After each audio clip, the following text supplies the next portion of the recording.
Hey guys, happy Read Aloud Day. Today, the 3rd of February, is Read Aloud Day, World Read Aloud Day. Today is a very special day for children, in my opinion, because reading aloud to kids is very important and it helps them to grow their passion for reading. My passion of reading, like I have already said, I started reading when I learned how to read from my parents who read me bedtime stories, and some occasionally there was this occasional storytelling, and many times there were small books which were read aloud to me. Small books. Speaking of small books, I am going to be reading aloud a small book for everyone today on World Read Aloud Day. That book is a very favorite book of mine, a book that I read whenever I want to feel upbeat maybe, and that is The Biblio Burro by Janet Winter. So this is a story from Colombia. This is a true story, and I guess there is someone inside us who's like the protagonist of the story. So let's learn more about him in this story. So without any further ado, let's get into this read aloud. Before that, I need to tell you why read alouds are important. Like I already said, kids need to grow their passion for reading.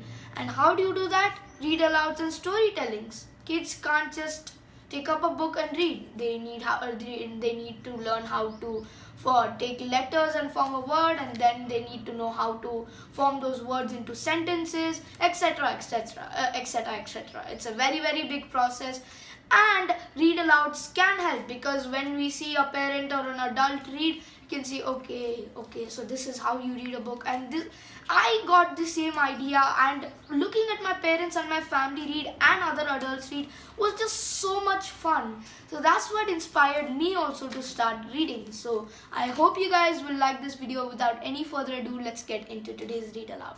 Biblio Burro, a true story from Colombia, by Janet Winter.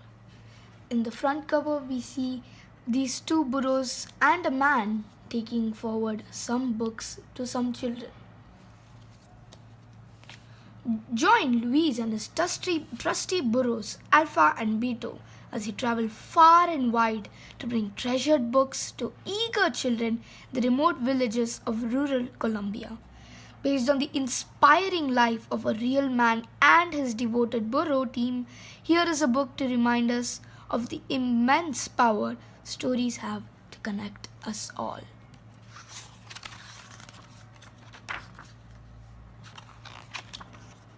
A dedication on the right side for Dimitri and Campbell.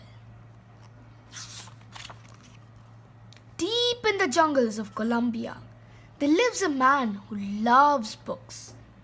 His name is Luis, as we can see the wonderful nature.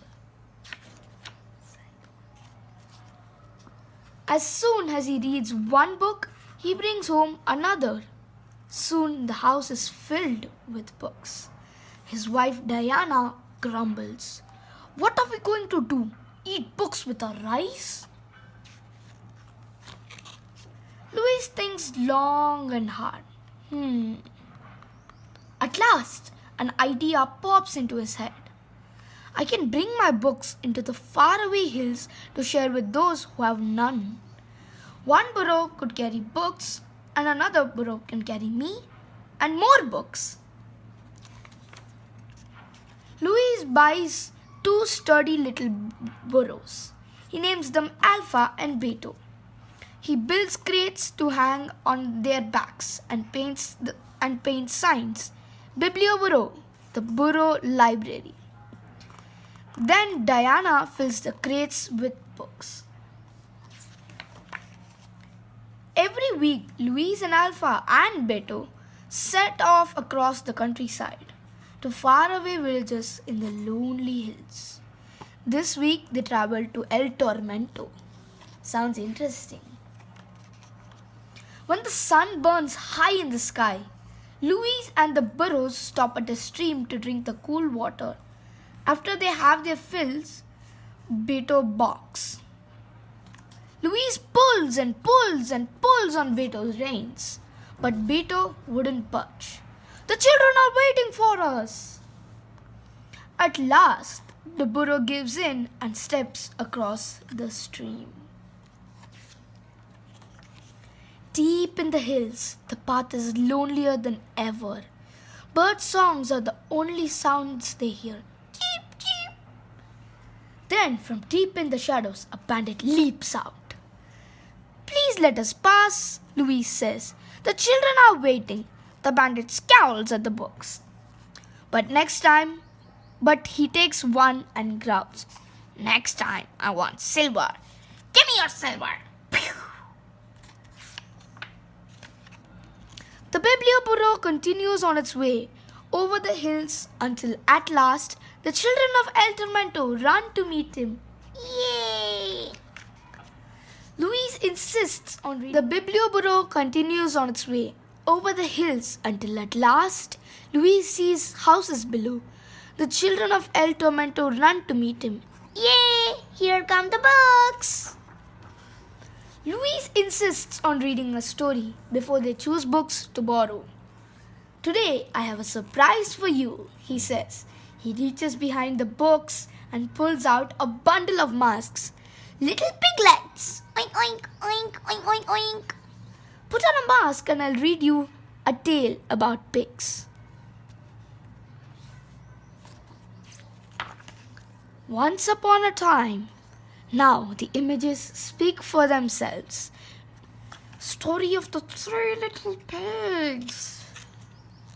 When the story ends, it's time for everyone to choose a book, just like you should. The children hold their books close as they say goodbye and walk home.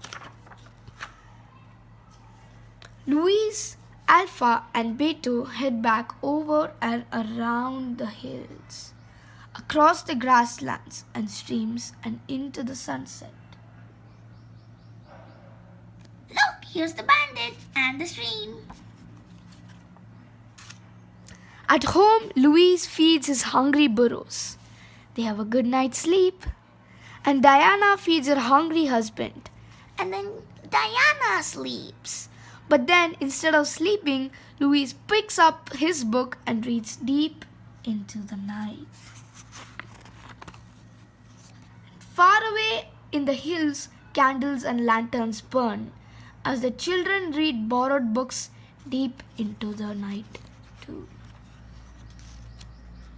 People around here love stories. I'm trying to keep that spirit alive in my own way, says Luis Soriano, the protagonist of the story. Biblioburro is based on the true story of Luis Soriano, who lives in La Gloria, a remote town in northern Colombia. An avid reader, Luis understood the transformative power of reading because of his experiences as a school teacher. He wanted to share his collection of books with the children and adults in the isolated villages, the distant hills, where books were scarce. Most houses had none. Luis and his 2 burros began bringing books to the villages in the year of 2000. He started with a collection of just 70 books, and that has grown to over 4,800 books, mostly from donations. Now, the Biblioburro travels to the hills every weekend. 300 people, more or less, look forward to borrowing the books Louise brings. Small corner of the world is enriched. Love from Janet Winter. Thank you and have a good day.